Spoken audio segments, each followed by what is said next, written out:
Alors ça fait depuis 2003, en rencontrant Jean-Christophe Bordier qui m'a mis le pied à l'étrier.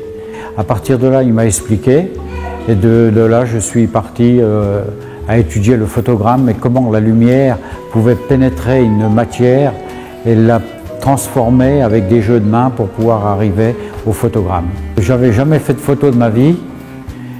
C'est en retraite que j'ai appris à faire de la photo à travers le club du CLT. Avec le sténoscope, j'ai appris comment la lumière rentrait à travers un petit trou et mettre des loupes à l'intérieur pour pouvoir voir sur du papier argentique ce que je pouvais étudier. Et quand j'ai étudié cette forme que la matière pouvait rentrer, à partir de là, je me suis lancé donc dans le photogramme.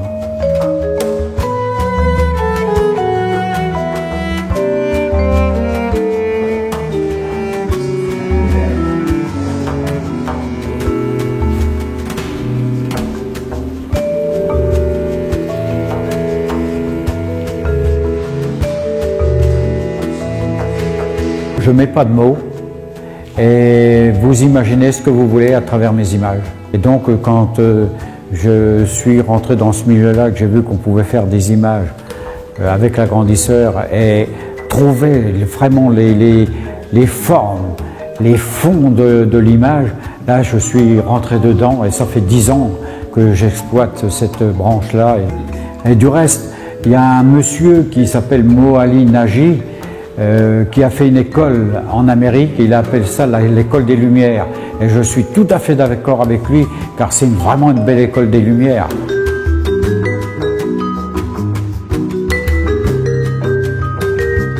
Parce que ça fait 10 ans que je travaille ça. Hein.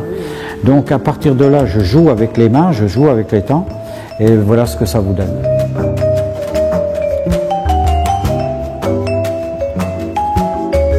Alors, ce système-là, je l'ai fait de la manière suivante. J'ai pris un carreau très épais, de 8 mm d'épaisseur, de la forme de cette image.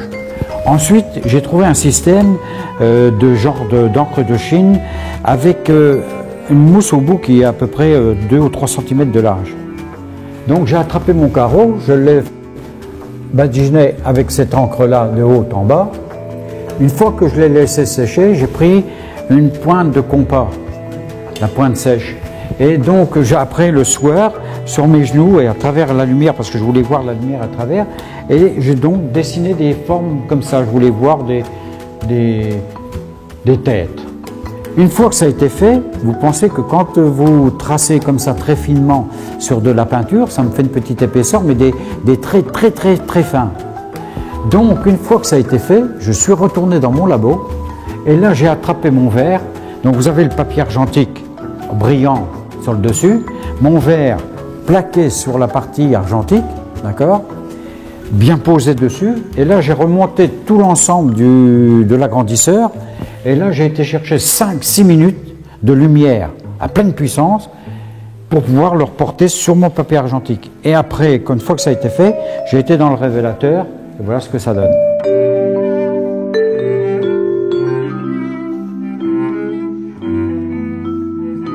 Alors, quand on rentre dans le labo, il y a toute une préparation à faire déjà. Les produits, on prépare après son agrandisseur. Une fois que l'agrandisseur est fait, on met la matière dans l'agrandisseur et on voit l'image qui va se mettre sur le papier blanc. Une fois que c'est sur le papier blanc, on voit son image, on fait la mise au point. Une fois que la mise au point elle est faite, on retire la feuille blanche et là on va prendre le papier argentique qu'on va poser délicatement dessous. On va refaire la mise au point pour voir si on n'a pas bougé.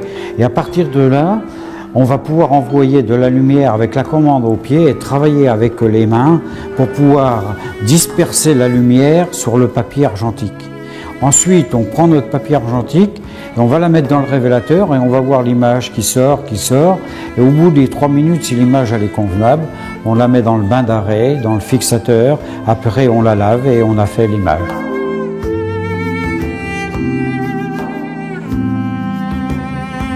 J'ai des sujets d'aspiration.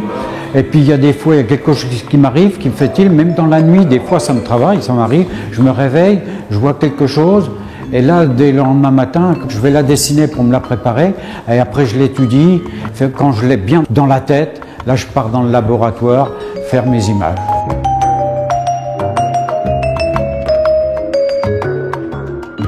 C'est vrai que je dis que le CLT pour moi c'est ma deuxième maison, parce que dès que je rentre dans le labo et puis que j'ai cette odeur des produits et tout, et puis dans le calme, dans les deux parties du labo, je m'en vais là-dedans, je suis heureux, je pense à rien du tout, mais faire l'image, et quand ça palpite dans moi, dans tout mon cœur, et que je vois cette image sortir, je suis émerveillé par ça, voilà. Et je suis tellement heureux au CLT que je leur en demande, quoi.